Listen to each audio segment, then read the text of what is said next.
नमस्कार मंडळी. तर विषय असा आहे की आज जागतिक रंगभूमी दिनाच्या मी तुम्हा सगळ्यांना खूप खूप शुभेच्छा देतो.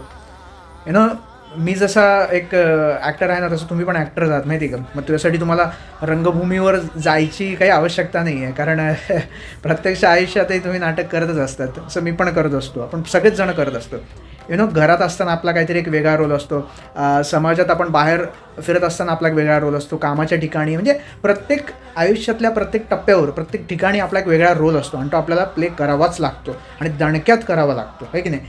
त्यामुळे नाटक ही गोष्ट अशी ना, त्याचा असा एक मुद्दा घेऊन नाही सांगता येणार, पण हां, नाटक आपल्याला जगायला शिकवतं. येस, 100%. जर तुम्ही तेवढे अलर्ट असाल तर प्रत्येक नाटकातून तुम्हाला काहीतरी शिकायला मिळतं. तुम्ही ते जगणं स्वतःच्यामध्ये ॲब्सॉर्ब करू शकतात आणि त्याप्रमाणे जगू शकतात. ही पॉवर असते नाटकाची.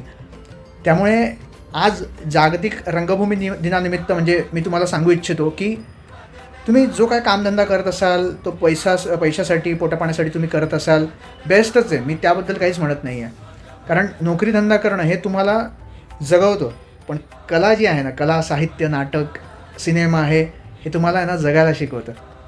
त्यामुळे ही गोष्ट लक्षात ठेवा आणि यस, 100% नाटक करणं थांबवू नका.